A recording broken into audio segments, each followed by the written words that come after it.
Bismillah wa salatu wa salam wa ala rasulillah wa ala alihi wa ashabihi ajma'in. Bien évidemment, les gens corrompus, assoiffés de pouvoir et non pas de vérité, qui faisaient partie de ses proches, sur place, ils ont montré de la réticence. Ils ont contredit le roi et ils vont comploter contre lui de nouveau. Ils l'avaient fait quand il était jeune contre son père, puis contre lui, et ils veulent recommencer. Cette fois-ci, pas pour les mêmes raisons. Car c'était un roi juste, que tout le monde respectait. Là, ce qu'on lui reproche, c'est qu'il a choisi une religion qui lui plaît. Ils vont ameuter le peuple. Il va y avoir un début d'insurrection, de rébellion populaire. Le roi va dire à Ja'far et aux compagnons, vous montez sur un navire et vous traversez le Nil et vous allez de l'autre côté. Et vous attendez, car je vais bientôt entrer en guerre contre une partie des hommes qui veulent me renverser. Si ça tourne en ma faveur, revenez. Mais si je perds la bataille, retournez auprès du prophète et transmettez-lui mes plus sincères salutations. Et les compagnons de l'autre côté du Nil voient qu'une bataille est livrée de l'autre côté. Et Zubayr ibn al-Awwam, qui était le plus courageux, va traverser à la nage et à l'aide d'une peau qu'il gonflera comme une bouée, il va traverser le Nil à la nage pour observer les suites de la bataille. Et c'est Ashama, le roi, qui va réussir à rétablir la situation et il va rester roi. Et les 82 compagnons reviennent et ils vivront encore quelques années en Abyssinie. Mais le roi musulman doit malgré tout, pour rester le roi et pour faire du bien à la société, car personne n'est mieux placé que lui pour rétablir la justice dans la société, il se devait de prendre deux décisions. La première, c'est de cacher sa conversion. Comment ? Il va rassembler les religieux qui étaient de son côté. Et ces religieux, évidemment, n'étaient pas d'accord avec lui. Il va les rassembler. Il va leur dire, qu'est-ce que vous me reprochez ? Ils lui ont dit, rien dans ta gestion de la cité. Rien. Nous t'agréons comme roi, mais tu as changé de religion. Et vous savez ce qu'a fait Ashama auparavant ? Il a écrit sur une peau, j'atteste qu'il n'y a de Dieu que Dieu, et que Mohammed est son messager, et que Jésus est un messager. Et il a enroulé ce parchemin, et il l'a rentré dans sa chemise, au niveau de son cœur. Et il a interrogé les religieux, qu'est-ce que vous dites de Jésus ? Ils ont dit, c'est le Fils de Dieu. Il leur a dit, sachez que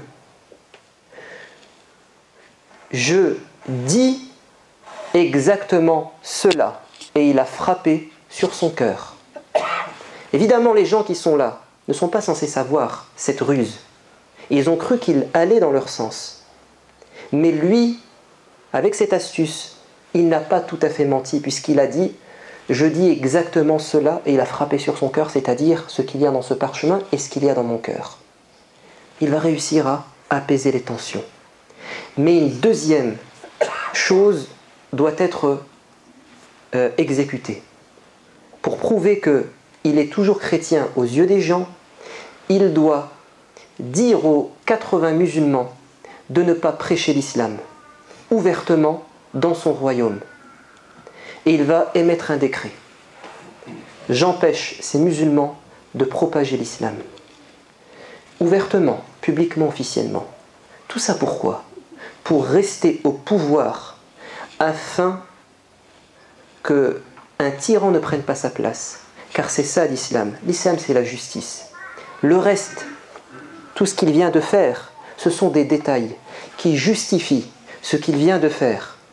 Comme Joseph, avant lui, comme cela a été dit dans le Coran, est resté au pouvoir pendant une quinzaine d'années, au moins, non pas pour imposer la charia, mais tout simplement pour une cause humanitaire.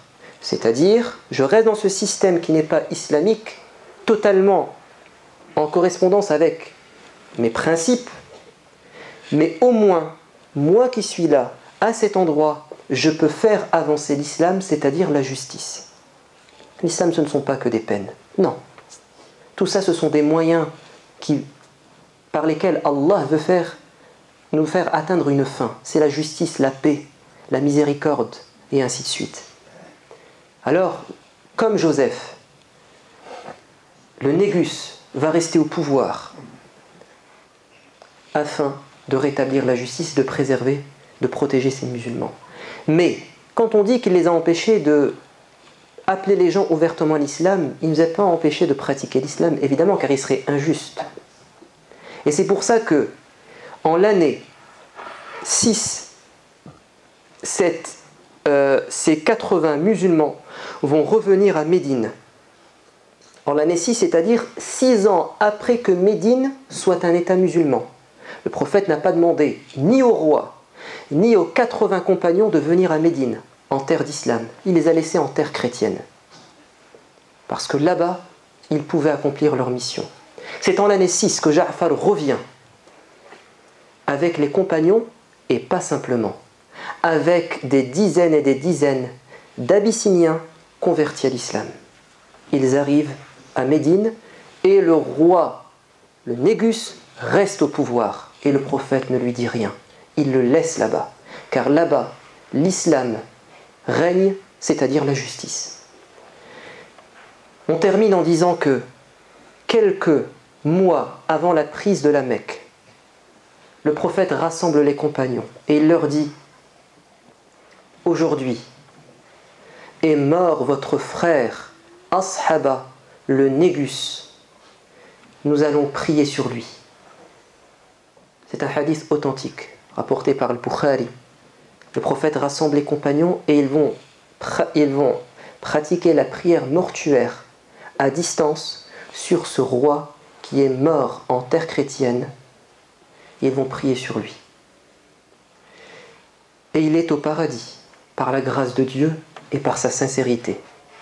Parce qu'il a entendu la vérité, qu'elle est rentrée dans son cœur. Et si cette vérité est entrée dans son cœur, le cœur de cet homme, et pas les autres, alors qu'il y avait toutes les tentations, le pouvoir, l'argent et tout ce que vous voulez, et qu'il s'est mis à dos une partie de son peuple et de ses rapprochés, pourquoi lui et pas les autres? C'est parce que lui, son cœur était pur. Donc, quand on se convertit à l'islam, après avoir entendu la vérité, je dis bien la vérité, tout comme le Négus l'a entendu de la bouche du cousin du prophète, alors, on l'accepte ou on la refuse. Celui qui l'accepte, Allah le mettra au paradis, comme cela a été dit dans les versets que nous avons lus.